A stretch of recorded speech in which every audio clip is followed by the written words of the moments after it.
24 में मैं हूं गरिमा रितेश और अब रुक करेंगे देश की अहम खबरों का। अमेरिका में इमारत ढहने की घटना के बाद 150 लोग लापता, भारतवंशी दंपत्ति और बच्चा भी शामिल। किम जोंग उन का वजन क्यों है पूरी दुनिया में चर्चा का विषय।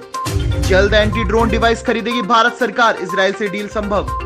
पश्चिम बंगाल भाजपा में भगदड़ के बीच आज कार्य समिति की बैठक। ओवैसी की तैयारी यूपी में बढ़ाएगी सपा बसपा की मुसीबत। गर्भवती महिलाओं के लिए कितनी सुरक्षित है कोविड वैक्सीन। कोविशील्ड वैक्सीन लगवाने वाले उनको क्यों नहीं मिलेगा ग्रीन पास, यूं ने बताई वजह। युवाओं के लिए ज्यादा जानलेवा है कोरोना, मरने वालों में 50 साल से कम वाले अधिक। नए रोजगार के अवसर बनाने के लिए ईपीएफओ सपोर्ट स्कीम को मार्च तक बढ़ाया गया है। कोरोना संकट के दौरान गेहूं खरीद को लेकर वित्त मंत्री निर्मला सीतारमण ने कही बड़ी बात। और अब जानते हैं खबरें विस्तार से। अमेरिका के फ्लोरिडा प्रांत में गुरुवार को 12 मंजिला आवासीय इमारत के एक हिस्से के ढहने की घटना के बाद 150 से अधिक लोग लापता हैं, जिसमें एक भारतवंशी दंपत्ति और उनकी 1 साल की बेटी भी शामिल है। सोमवार को मीडिया ने इस बारे में खबर दी। अधिकारियों ने बताया कि 136 मकानों वाली इमारत के 55 मकान के ढहने की घटना के तुरंत बाद खोज एवं बचाव की टीम तत्परता से मलबा हटाने और तलाश अभियान में जुटी है। उत्तरी कोरिया के तानाशाह किम जोंग उन की वजन पूरी दुनिया में चर्चा का विषय है। किम जोंग लगभग 1 महीने तक लोगों की नजरों से गायब रहे थे और उसके बाद जब जून में वह सबके सामने आए तो उनका वजन बेहद कम दिखाई दिया। उनके वजन को देखकर उनकी सेहत के बारे में तरह तरह के कयास लगाए जाने लगे थे। लेकिन उत्सुकता वाली बात यह है कि उत्तर कोरिया के नेता के वजन को लेकर पूरी दुनिया में इतनी चर्चा क्यों। जम्मू में एयरफोर्स स्टेशन पर ड्रोन हमले और उसके बाद की घटनाओं के मद्देनजर सरकार सैन्य प्रतिष्ठानों में एंटी ड्रोन तकनीक की तैनाती पर जल्द फैसला ले सकती है। इजराइल के एंटी ड्रोन सिस्टम स्मश 2000+ को लेकर पहले ही रक्षा बलों की प्रक्रिया चल रही है, जिसे आपात रूट से अब तत्काल खरीदे जाने की संभावना है। रक्षा सूत्रों ने कहा है कि स्मश 2000+ उपकरण को राइफल पर फिट किया जाता है तथा इससे उड़ते ड्रोन को लक्ष्य कर निशाना साधा जा सकता है। नौसेना पहले ही इसकी खरीद की प्रक्रिया शुरू कर चुकी है। अब वायुसेना और सेना के लिए भी इस तकनीक के लिए जाने की संभावना है। दरअसल ड्रोन को अक्सर रडार पर पकड़ पाना मुश्किल होता है, खासकर तब जब वहां कम ऊंचाई पर उड़ान भर रहे होते हैं। ऐसे में सुरक्षाकर्मी ऐसे ड्रोन पर निगाह रख सकते हैं और नजदीक आने पर उसे नष्ट कर सकते हैं। पश्चिम बंगाल में विधानसभा चुनाव के बाद भाजपा में मची भगदड़ की स्थिति के बीच मंगलवार को होने जा रही प्रदेश कार्य समिति की बैठक पर केंद्रीय नेतृत्व की भी निगाहें लगी हुई है। मुकुल राय के भाजपा छोड़कर जाने के बाद भाजपा के कई प्रमुख नेताओं की भी तृणमूल कांग्रेस में जाने की अटकलें हैं। ऐसे में इस बैठक में पूर्व में दूसरे दलों के आए नेताओं पर खास नजर रहेगी। इस बीच भाजपा राज्य में अपने कई नेताओं के सोशल मीडिया अकाउंट पर भी नजर रखे हुए है। ओवैसी की पार्टी ऑल इंडिया मजलिस इत्तेहादुल मुस्लिम उत्तर प्रदेश के आगामी विधानसभा चुनाव में 100 सीटों पर लड़ने की तैयारी कर रही है। इनमें से अधिकांश पूर्वांचल व पश्चिमी यूपी के अल्पसंख्यक बहुल इलाकों में हैं। इनमें से अधिकांश भाजपा ने जीती थी। जिन सीटों पर AIMIM से चुनाव लड़ा था, इनमें से अधिकांश पर सपा को जीत मिली थी। इस बार AIMIM की तैयारी से यूपी में विपक्ष, खासतौर पर सपा बसपा की मुसीबत बढ़े तो हैरत नहीं। कोरोना वायरस का खतरा सभी लोगों के लिए बराबर है।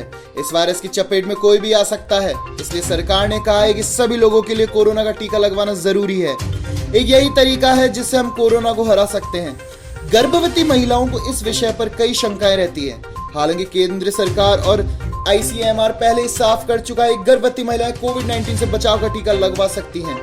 अब केंद्रीय स्वास्थ्य मंत्रालय ने इसको लेकर गाइडलाइंस भी जारी की है ताकि लोगों के मन से सारे सवाल चले जाएं। सरकार की गाइडलाइंस में कहा गया है कि कोरोना की वैक्सीन पूरी तरह सुरक्षित है और कहा है कि गर्भावस्था से संक्रमण का खतरा नहीं बढ़ता है। यूरोपीय मेडिसिन एजेंसी EMA ने सोमवार को सीरम इंस्टीट्यूट ऑफ इंडिया निर्मित कोविशील्ड को ग्रीन पास के लिए अप्रूव टीकों की सूची से बाहर करने की वजह का जिक्र करते हुए कहा है कि टीके के पास वर्तमान में यूरोपीय संघ में मार्केटिंग ऑथराइजेशन नहीं है। अखिल भारतीय आयुर्विज्ञान संस्था एम्स ने नई दिल्ली द्वारा की गए एक अध्ययन में पाया गया कि कोरोना से मरने वालों की तुलना में 65 से अधिक उम्र की तुलना में 50 से कम उम्र वाले अधिक लोग शामिल हैं। यह अध्ययन Indian journal of critical care medicine में प्रकाशित किया गया है।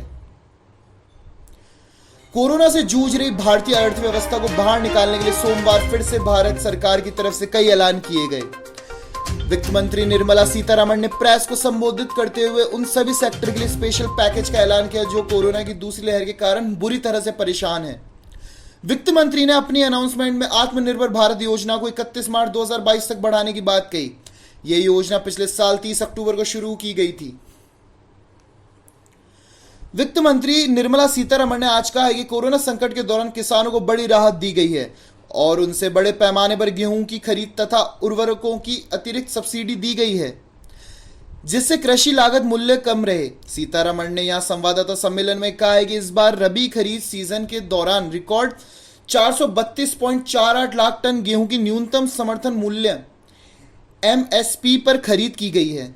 इसके लिए किसानों को 85,413 करोड़ रुपए का भुगतान किया गया।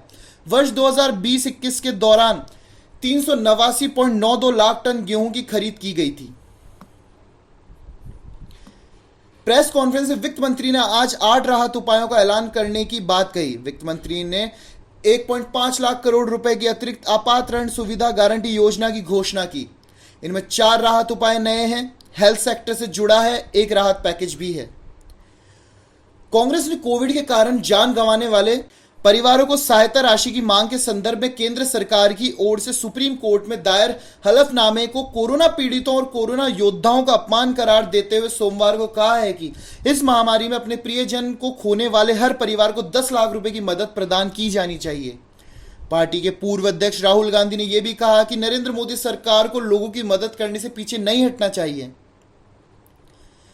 लेह लद्दाख की यात्रा के दूसरे दिन रक्षा मंत्री राजनाथ सिंह ने पड़ोसियों को साफ संदेश दिया है। लेह वायु सेना अड्डे पर आज रक्षा मंत्री राजनाथ सिंह ने भारत चीन गतिरोध में उनके प्रयासों के लिए भारतीय वायुसेना के अधिकारियों की सराहना करते हुए कहा, यदि कोई स्थिति उत्पन्न होती है तो हमारे पास किसी भी स्थिति में निपटने की क्षमता है। रक्षा मंत्री ने कहा कि प्रधानमंत्री नरेंद्र मोदी से लेकर उनके पूर्ववर्तियों तक सभी ने पड़ोसियों के साथ संबंध सुधारने का काम किया था। लेह में एक कार्यक्रम को संबोधित करते हुए रक्षा मंत्री ने कहा कि अटल जी ने एक बार फिर कहा था, दोस्त बदल सकते हैं, पड़ोसी नहीं। दिल्ली उच्च न्यायालय में एक याचिका दायर कर सीबीएसई से संबद्ध स्कूलों को निर्देश देने का अनुरोध किया गया है कि 10वीं कक्षा के छात्रों के लिए आकलन मानकों की खातिर अपनी वेबसाइट पर संबंधित दस्तावेज प्रकाशित करें ताकि पारदर्शिता बनी रहे। जम्मू कश्मीर और लद्दाख को अलग देश बताने वाले नक्शे को लेकर निशाने पर आने के बाद सोमवार देर रात ट्विटर ने अपनी गलती सुधार ली। हालांकि इस मामले में ट्विटर की मुसीबतें नहीं थमी हैं। गलत नक्शा दिखाने को लेकर ट्विटर इंडिया के मैनेजिंग डायरेक्टर मनीष माहेश्वरी पर केस दर्ज किया गया है। यह केस उत्तर प्रदेश के बुलंदशहर में बजरंग दल के एक नेता की शिकायत पर दर्ज किया गया है। पंजाब कांग्रेस में कैप्टन अमरिंदर सिंह और नवजोत सिंह सिद्धू के बीच लंबे समय से विवाद चल रहा है, जो हल ही नहीं हो पा रहा है। दोनों नेताओं के बीच चल रहे टकराव के बीच नवजोत सिंह सिद्धू सोमवार को दिल्ली के लिए रवाना हुए और मंगलवार को वह राजधानी दिल्ली में राहुल गांधी और प्रियंका गांधी से मुलाकात करेंगे। कांग्रेस की पंजाब इकाई में चल रहे इस संकट से निपटने के लिए कांग्रेस ने अपने प्रयास तेज कर दिए हैं। माना जा रहा है कि पंजाब कांग्रेस में मचे घमासान को खत्म करने की दिशा में सिद्धू राहुल और प्रियंका से बातचीत करेंगे। इससे पहले कैप्टन अमरिंदर सिंह को भी दूसरी बार कांग्रेस आला कमान ने बातचीत के लिए बुलाया था। ओडिशा का शहर भुवनेश्वर नगर निगम ने 15 जुलाई तक शहर के सभी वयस्कों नागरिकों की पहली डोज और अगस्त के अंत तक कोरोना की दूसरी डोज देने का लक्ष्य रखा है। भुवनेश्वर अपनी 100% आबादी का टीकाकरण कराने वाला देश का पहला शहर बन सकता है। भुवनेश्वर बीएमसी ने शहर में करीब 9.50 लाख लोगों को टीकाकरण का लक्ष्य रखा है। देश की सबसे बड़ी पुलिस फोर्स का अगला डीजीपी कौन होगा? इसके लिए 3 नामों के पैनल पर मंगलवार को दिल्ली में यूपीएससी के नेतृत्व में बैठक होगी। फिलहाल डीजीपी पद के लिए केंद्र में तैनात मुकुल गोयल, आरपी सिंह, आरके विश्वकर्मा और आनंद कुमार को प्रबल दावेदार माना जा रहा है। कंगना रनौत का पासपोर्ट रिन्यू का मुद्दा गरमाया हुआ है। सोमवार को बॉम्बे हाईकोर्ट के पासपोर्ट विभाग के वकील ने आश्वासन दिया है कि उनके आवेदन पर तेजी से काम करेंगे अगर वह उनसे जरूरी सुधार कर सकती है। पासपोर्ट विभाग ने बॉम्बे हाई कोर्ट को आश्वासन दिया है कि कंगना रनौत एक बार जब अपने दस्तावेज में गलतियां सुधार लेंगी तो उसके बाद रिन्यूअल की प्रक्रिया तेजी से होगी। रीजनल सिनेमा में काफी हैरान कर देने वाला टैलेंट और कंटेंट देखने को मिल जाता है। हाल ही में जो फिल्म जबरदस्त चर्चाएं बटोर रही है वो इस टैलेंट का सबूत है। हम बात कर रहे हैं फिल्म धमकू कुड़िया की, जो 14 साल की आदिवासी लड़की की दर्दनाक कहानी पर आधारित है। इस लड़की के साथ 100 बार से भी ज्यादा बार रेप हुआ है और उसे मजबूर एक बाथरूम में बच्चे को जन्म देना पड़ा। वहीं ये दिल दहलाने देने वाली कहानी पर्दे पर उतारी डायरेक्टर नंदलाल नायक ने, जो अब 2021 में आयोजित होने वाले कॉन्स फिल्म फेस्टिवल में दिखाई जाएगी। न्यूज में फिलहाल इतना ही। देश और दुनिया की तमाम खबरों के लिए देखते रहिए शुभ 24।